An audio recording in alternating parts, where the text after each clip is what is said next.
അടുത്തത് നമുക്ക് gear box സിസ്റ്റത്തിൻ്റെ സ്പെയർ നോക്കാം.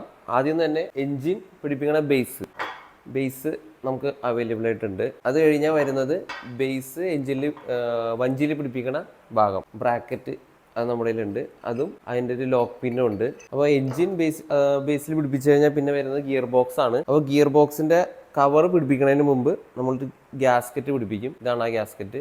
ഇത് നമുക്ക് അവൈലബിൾ ആണ്. അത് കഴിഞ്ഞാൽ നമ്മൾ ഈ ബാക്ക് കവർ പിടിപ്പിക്കുക. അത് കഴിഞ്ഞാൽ പിന്നെ വരുന്നത് ഈ സ്പേസർ ആണ്. ഈ സ്പേസർ നമുക്ക് 2 ടൈപ്പ് ഉണ്ട്. 16mm ഉണ്ട്, 19mm ഉണ്ട്. അതായത് GX80യുടെയും GX160 രണ്ടും നമുക്ക് അവൈലബിൾ ആണ്. അത് കഴിഞ്ഞാൽ വരുന്നത് ഗിയർ വീലാണ്, ചെറുത്. ഇത് നമുക്കും 16mm ഉണ്ട്, 19mm ഉണ്ട്. അതായത് ഈ ഷാഫ്റ്റ് സൈസ് ആണ് കേട്ടോ ഞാൻ ഈ പറഞ്ഞത്. 16mm 19mm രണ്ടും എഞ്ചിനും 2 ടൈപ്പാണ്. ഈ ഗിയർ വീൽ നമുക്ക് അവൈലബിൾ ആണ്. അത് കഴിഞ്ഞാൽ പിന്നെ ഈ ഗിയർ വീല് ലോക്ക് ചെയ്യണ സ്പേസർ ഉണ്ട്. അതായത് ഈ സ്പേസർ ഇതിൻ്റെ എന്ന് വെച്ചാൽ ഇവിടെ ഒരു ഗ്രാബ് സ്ക്രൂ ലോക്ക് ചെയ്യാം. അത് 16mm 19mm ഉണ്ട്.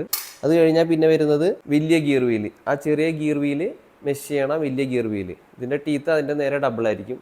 ഈ ഗിയർ വീലും മാത്രമായിട്ട് മേടിക്കാൻ കിട്ടും. പിന്നെ വരുന്നത് ബെയറിംഗ് ആണ്. 2 ടൈപ്പ് ബെയറിംഗ് ഉണ്ട്, 2 ഗിയർ ബോക്സ് കവറിലായിട്ട്. പിന്നെ വരുന്നത് ഗിയർ ബോക്സ് കവറിന്റെ ഫ്രണ്ട് കവർ, അതിൽ ഒരു ഓയിൽ സീൽ വരും. ഇത് നമുക്ക് മാത്രമായിട്ട് ഇതും മേടിക്കാൻ കിട്ടും. പിന്നെ വരുന്നത് ഈ ഷാഫ്റ്റും ഗിയർ ബോക്സും ബന്ധിപ്പിക്കണ ഒരു കണക്ടർ ഉണ്ട്. അതും നമുക്ക് അവൈലബിൾ ആണ്. ഇത് 160ക്കും 80ക്കൊക്കെ സെയിം ആണ്. ഒന്ന് ഗിയർ ബോക്സിൽ വരും, മറ്റൊന്ന് ഷാഫ്റ്റിലും വരും. ഇങ്ങനത്തെ ലോക്കർ ടൈപ്പ് ആണ്. അത് കഴിഞ്ഞ് വരുന്നത് ഫ്ലാഞ്ച് ആണ്. ഫ്ലാഞ്ചും നമുക്ക് അവൈലബിൾ ആണ്. ഇത് മാത്രമായിട്ടും നമുക്ക് മേടിക്കാൻ കിട്ടും. ഫ്ലാഞ്ച് പിടിപ്പിച്ച് കഴിഞ്ഞാൽ പിന്നെ ഷാഫ്റ്റ് വരും. ഷാഫ്റ്റ് കഴിഞ്ഞാൽ വരുന്ന ഭാഗം, ലാസ്റ്റ് ഭാഗം പ്രൊപ്പല്ലർ ആണ്. ഇതാണ് ഗിയർ ബോക്സിന്റെ പ്രൊപ്പല്ലർ. അങ്ങനെ നമുക്ക് എല്ലാ സ്പെയറും നമുക്ക് ഇവിടെ അവൈലബിൾ ആണ്. അത് നിങ്ങൾക്ക് ഒന്നെങ്കിൽ നമുക്ക് കൊറിയർ അയച്ചു തരാം, അല്ലെങ്കിൽ ഇവിടെ ഒന്ന് മേടിക്കാം. നമ്മുടെ താഴെ കാണുന്ന നമ്പറിൽ വിളിച്ചാൽ നിങ്ങൾക്ക് കൊറിയർ അയക്കാനുള്ള ഓപ്ഷൻ ഏതാണെന്ന് വെച്ചാൽ നമുക്ക് ചെയ്തു തരാവുന്നതാണ്.